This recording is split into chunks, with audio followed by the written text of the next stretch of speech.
And today I have a special guest, and my special guest is Genoa Bliven, and he's the Director of Human Design America since 2003 and founder of the Human Design College.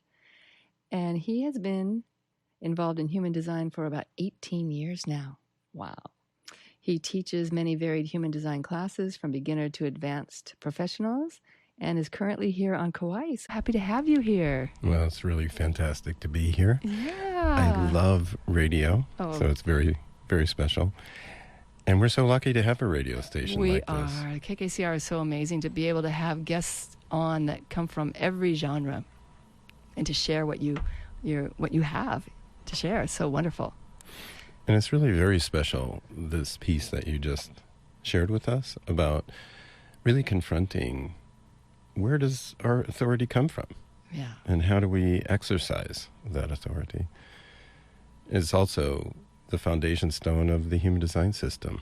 Well, will you explain that a little bit for us? Yeah, that each person has their own authority within them. We can feel it inside of us. And we really need to keep pulling that off the shelf and dusting it off every day.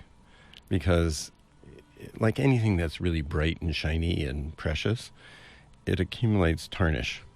So we have to polish it. We need to remind ourselves that we do have this authority, that no one is above us, that we make our own decisions. Ultimately, and in the end, we always need to make our own decisions. Right. And along with that, a lot of times we forget that in not making a decision, we're making a decision. Yes. When we let someone coerce us, as we might think it is, into doing something because we haven't said no or we haven't said yes, it's still letting go of the authority of who we are. Yes, and of course it's all built in a certain sense that we do that. We forget. And we can end up making bad decisions. Mm-hmm. But that's also part of us. Right. We really need that story. We need to have the ways that we screw up and get into a corner. We sweep ourselves into a corner. Or if you've ever painted a floor and I had this experience as a child. You're painting a floor and you paint yourself into a corner and then you can't get out. Yeah. And we need to have those kinds of experiences because the mystery of it is that we more than recover from that. That's right. Right. You know? So we have something to compare to. Yes, and that we call forth forces from inside of ourselves that we would never even realize that are there. So we have to create these unworkable situations in our lives, and then we find our way through them. And in doing that, where we get to the point where we don't feel like we can go on, we don't feel like we can make it through, and we finally get to that threshold where we're kind of giving up, then something comes forth from us that otherwise wouldn't. You know, it seems like from crises comes inspiration. Yes, exactly. Mm-hmm. So how is human design... Well, no, let's ask this first.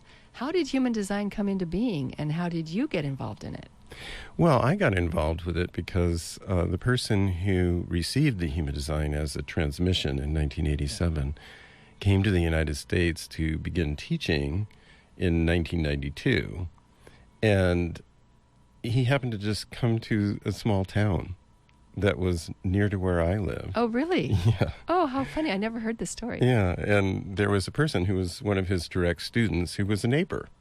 And so she started having a little study group, and I was very busy at that time. I had a family of 6 that I was supporting, and I was a manufacturer, really a production crafts person.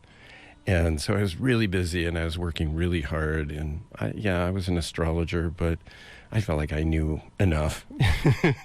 And so I was a little irritated by this whole thing. And they asked for my birth time, and I said, oh, yeah, okay, you can have my birth time. So I gave you my birth time. And for some reason, this person who, her name was Yola, she looked at my chart and she decided that I would be instrumental in the dissemination of human design worldwide. Wow. Right there. And so she felt like she really needed to talk to me. So I was at a gathering, a new moon gathering, And I had been sitting at the fireplace kind of going off and talking about the cycle of the moon and kind of in my way of doing that sort of thing. And I was getting up to go over to the table to get some chips or something like that afterwards. And there was this person there. I had never met her before. And she said to me, Genoa Bliven, I have a little something that I need to tell you about. You don't suppose you could come over to my house tomorrow at 3? Whoa. What a tease. I know. I have this little thing that I need to talk to you about. And when I got there, she did my human design reading immediately. I had never seen a human design chart. I walked through the door, and she said, sit down, please. And she took her chart, my chart, on the back of her hand and went whap, and she put it on the table and immediately started reading the chart. I saw my first human design chart, which is rather an odd-looking thing, actually. She slapped it down on the table and started reading it right away. And she just said some things that were just really uncanny, really uncanny. And having been an astrologer for many, many years, my first thought was, gee, she's not making the mistakes that most people do when they look at my chart. And then so I started being a little less grumpy about it and started listening. And then she just said some things that were so surprising to me. Things that I had just been thinking about myself and realizing. So you got hooked right away? Right away. I went home. Well, first of all, she had a whole bunch of books for me. So she takes these books, and when I'm leaving, she takes the books and she literally rammed them into my stomach. And she says, you read these. And this is a person you didn't know? No, I didn't know her at all. And she was a very strange person, I have to say. And part of the mystery of all of that is that she was actually just about to die. And the veils between this world and the spirit world were getting very, very thin. And so she was able to see these things, and she was very determined. She realized she had this one chance to get me involved in this. Right. It was now or never. Yeah. So she had all these books ready for me, and she went whoomp, and she put them right into my dantian and said, and here I am grabbing the books, and she's more or less pushing me out the door, and she's saying, you study this. And because I had acquired human design knowledge previously, I mean, not human design knowledge, rather astrological knowledge, I knew how to learn a language like this. So I went home right away. I started memorizing it on the very first day. Wow. So it worked in your mind. It was like something that was important. It was going to be important to you. I tested it for a year and a half before I agreed to take it up. And I was, to be really honest with you, I was so busy at that point in my life and pretty stressed. I had 4 young children and my own businesses and all these sorts of things. So I was kind of not something else, you know. And I was really annoyed that it was so fascinating. Yeah, how are you going to find time to study? I know. Yeah. It was just one more thing. Right. But I did. I couldn't turn away from it. And at the same time I tested it and I really wanted to know. It was very strange. Because I had experience in astrology, I could understand it very quickly. I knew how to make the charts. I knew how to connect with something like this. My mind had already been trained. So how was it different? I mean, how is it different from astrology in your opinion? Like I don't know if you would say the benefits of it in comparison between the two, or how would you describe that? Well, at the moment, I'm inclined to just stay with how amazing it is that within 20 minutes or so, I would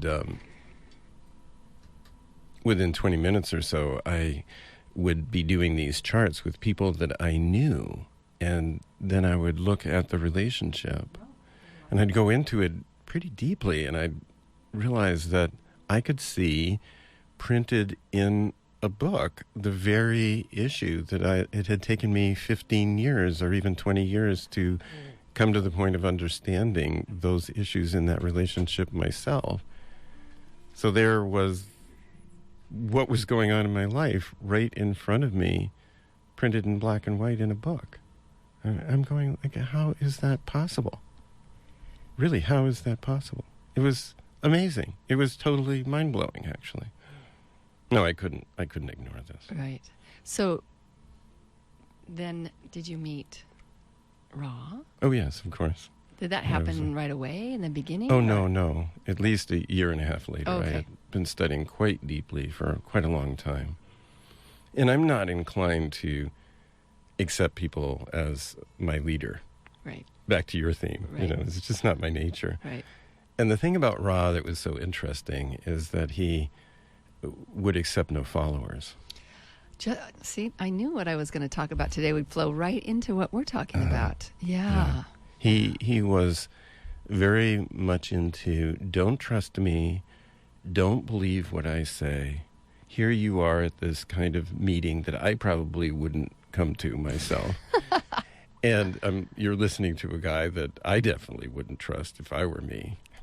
He was very funny that way. And he said, try it out. And he was very into this. And he had done a lot of work. And you could just look it up in the book, what your chart was. And then you could read his Rave I Ching, which is a I Ching book that he had written for the human design. And you can look at where the moon is or where Mercury's transiting or what it's doing in your chart and realize this is really weird because this is actually what's happening in my life right now. Wow. And based on that empirical investigation, he really expected people to decondition themselves, to really recognize, to see, like you were saying earlier, to really recognize what they were doing and how they were creating their reality, how they were shooting themselves in the foot half of the time. Right. Not to be surprised that we're shooting ourselves in the foot.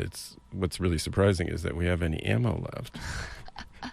Well, he really expected people to recognize this. Well, and human design gives you so much accessible information. Yes. It's not like just an astrology chart that you have to have a translation that can be quite challenging as just a regular person. Yes. Where this seems a little more accessible and user friendly if you're not an astrologer like you are.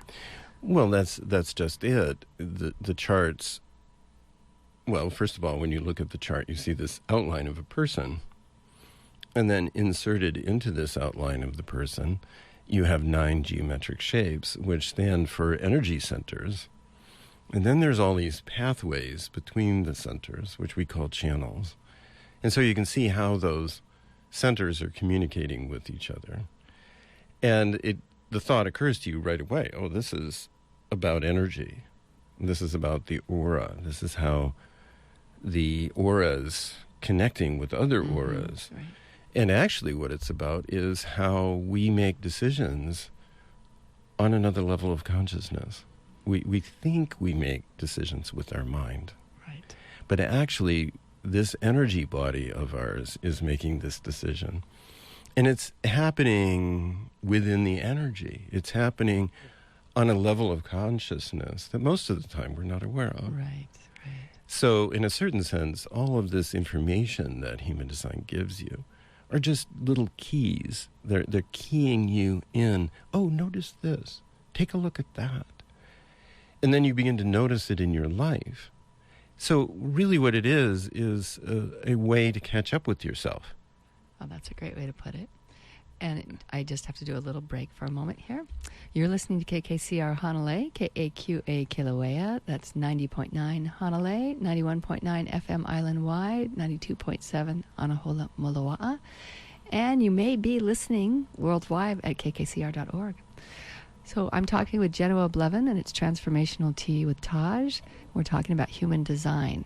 And I just want to insert a little piece here. If you want to know more about this, you go to humandesignamerica.com.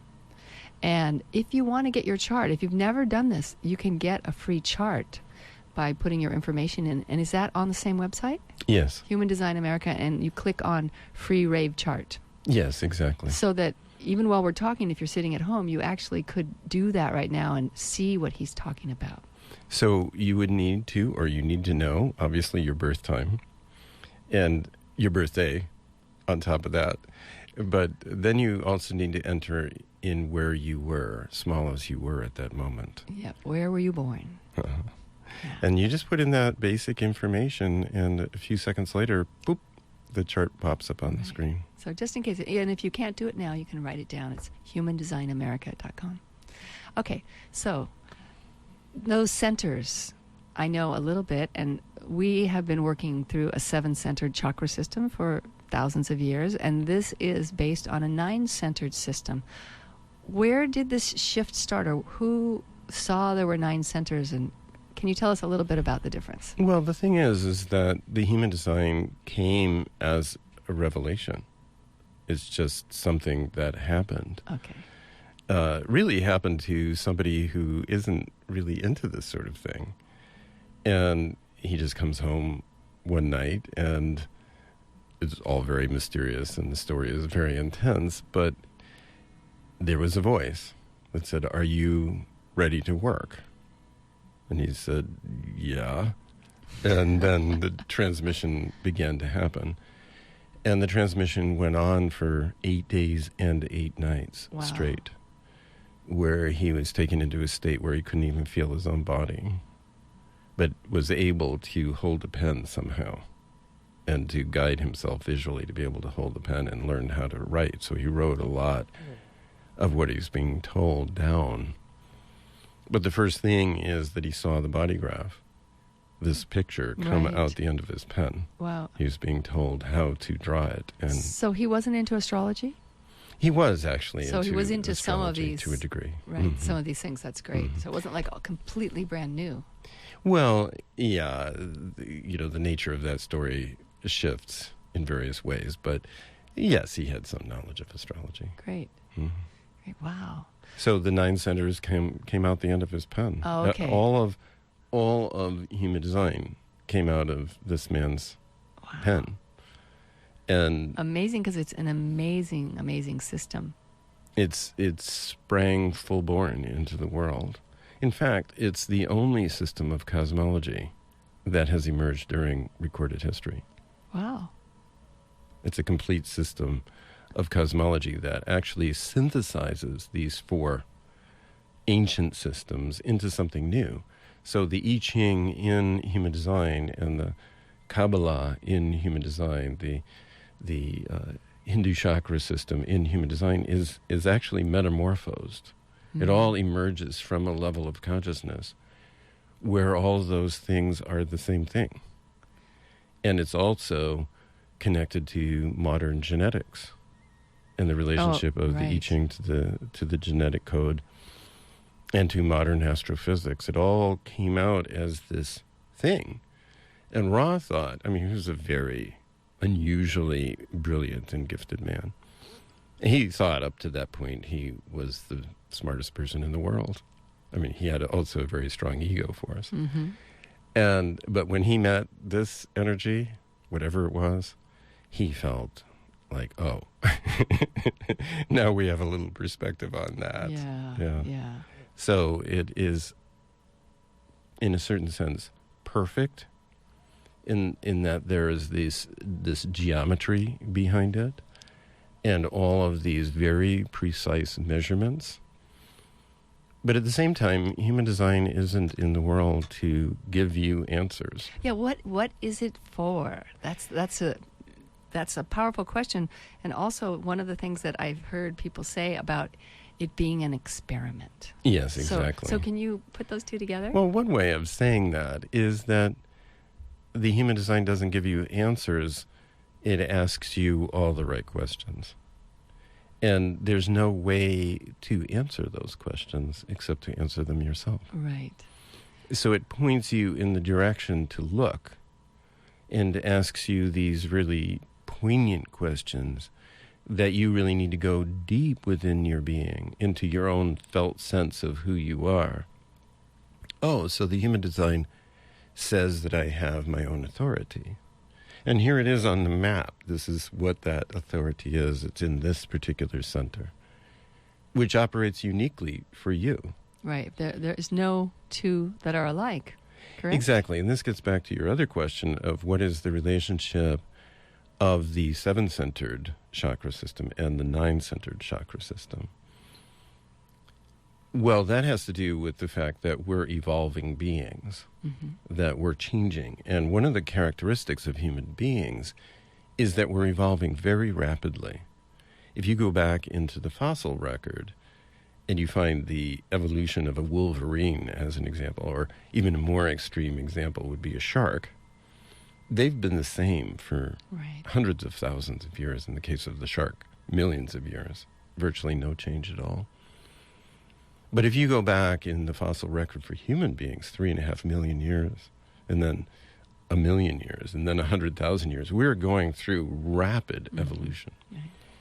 And so the 7-centered vehicle, or the 7-centered chakra system, has to do with the evolutionary form that we've been passing through for the last few thousand years. And suddenly there's the new form that emerges. So we get to move from our Model T to the Maserati, there is an upgrade that's happening. So when you look at your human design chart, you're actually looking at a vehicle that now we're born inside of this thing that is capable of such amazing things, like being able to be aware of ourselves, to be present to ourselves, to actually be there when we're making a decision. So we're not having this experience. Why is this happening to me? Well, it's happening to you because you decided it was going to happen to you. But you weren't necessarily there. And so this vehicle gives us this opportunity to catch up with ourselves and actually see ourselves making those decisions and be there. Yeah, that's one of the things of when you have a reading, or if you read about the channels and the gates, things that you might not have realized about yourself that you wanted, they're already there. Yes. And so I felt that it's so positively motivating. My experience of it is so motivating, at least for my chart, that I really recommend people to just check it out and see for yourself. And it's kind of challenging to understand, but there's so many people around that if you can get someone good, like Genoa, if he's available, you can learn so much. And I had a woman who, I went to a class at your house the other day, and she was, asking me, well, what has it done for you? And I'm really thinking about what has it done for me.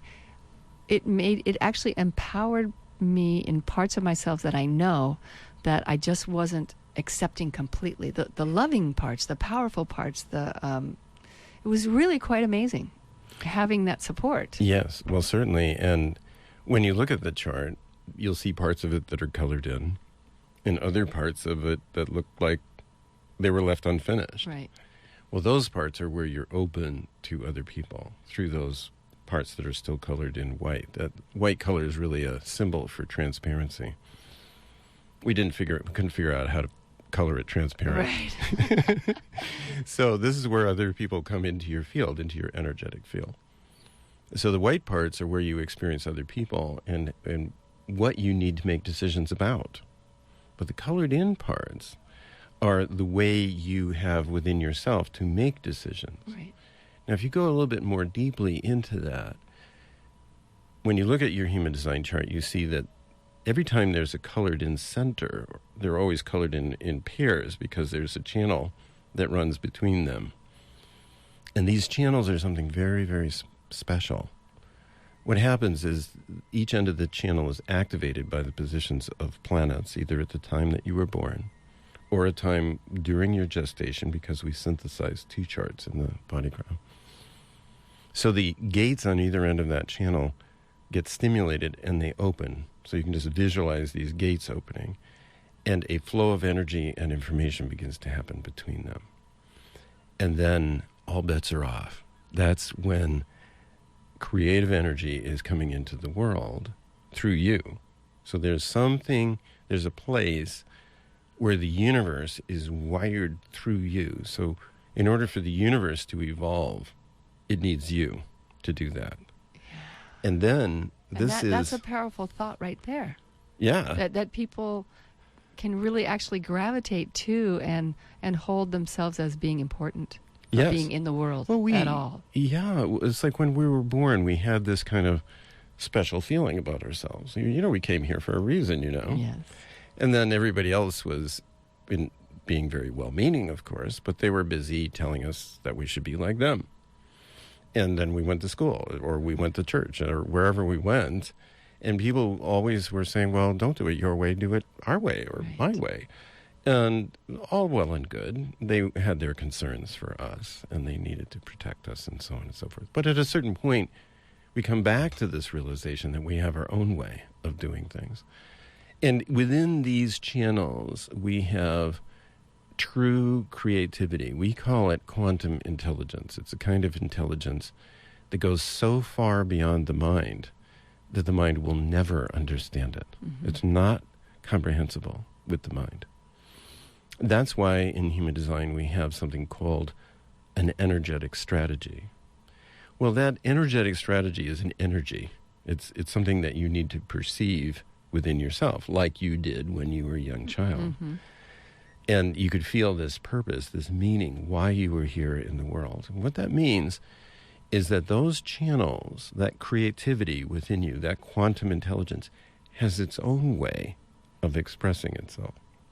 And the strategy is actually you being able to perceive these gifts within you and how they're going to come out in the world. Mm-hmm. In the best way. In the best way. Right. And at the best time. Right. And with the right people where it will all fit together for you. And so they know how to express themselves. Right. It's like there's another level of consciousness in us that contains all these gifts. So human design is actually working with many levels at the same time. And that's something that people might not actually really understand. So I think that's an important piece. Well, it's because it's not about what you really understand.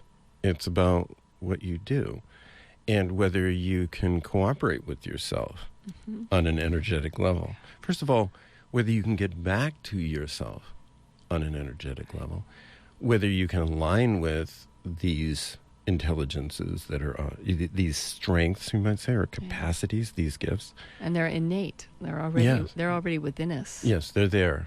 We have this creativity within us. It's a capacity that wants to be translated into a capability. So we have these potential energy that wants to be expressed, and in order to contact that inner resource within us, we need to do that on an energetic level. You were asking, well, when you first notice that you're giving your power away, or somebody is trying to manipulate you, or even that you see that you set it up so that would happen, how do you change that? Because you can notice that you have habits where that all happens. So the strategy that we have in the human design is something that it's really an access point for you to find yourself. Mm-hmm. It's a hint. Oh, just look in this direction and see what you see there. And this gets to the experiment that you were bringing up. The issue is not to interpret your design, but to live it. Right. So to see it and to be relaxed about it, it actually opens so many doorways. Yes. Yeah. And I really feel like into a lot of freedom. And people say, well, is it just, you're just getting information? And I don't feel like it's quite that simple at all. Yeah. It's challenging. I'm not a teacher. That's not what I want to do, but I really find it so interesting, and there's so much to learn. It's so rich because it gives you a key to your own energy and how to move as yourself in the world. Yeah. It's so simple to make decisions as yourself and be there. Yeah. Okay, so we need to have a little bit more information for you, and that is if people want to connect with you, let's just say, because you offer classes, and tell us what you do offer right now with human design. Because I know you do lots of stuff online. Yes, in fact, we do teach online in 32 different countries. Wow. Simultaneously, which is really exotic and interesting and thrilling. There's really nothing quite like that experiment.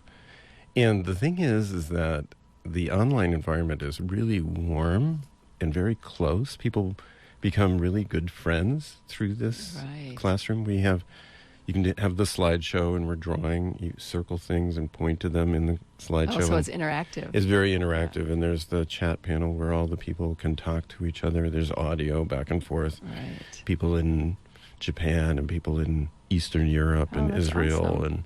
And I heard you have a community of like 45,000 people who have been interested in human design. Well, yes, this is our current mailing list. That's amazing. It's huge. Yeah. 750 people are coming to our website every day to get free charts. Right. And you don't need to give your email to get your chart. You can come in and see your chart. If you want it emailed to yourself, then yes, of course, we have to have your email to email it to you. But then you can always take yourself off the mailing list.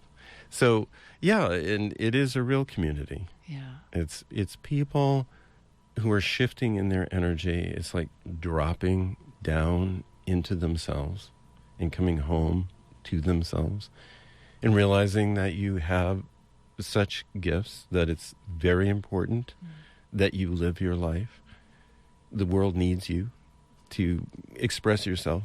So this creativity is making its way through you out into the world so that we can evolve. And this is the key, is now it's up to us. Right.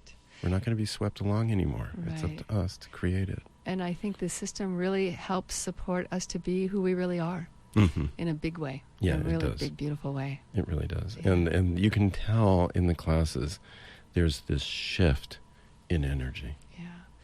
Well, I want to just thank you so much for being with us today. It's amazing. It's when you express it the way you do, it really gets more and more clear for me. And you can reach us through hdamerica@mac.com. Okay, so that's the email address, hdamerica@mac.com, or go on to the website at humandesignamerica.com. Excellent. Thanks for having me. Well, thank you so much. And thank you all for listening today. And we will see you at the end of the month, at the end of June. We'll be having somebody wonderful as an interview, and we're so grateful to Genoa for being here with us. So mahalo, and thank you so much. Thank you. Aloha.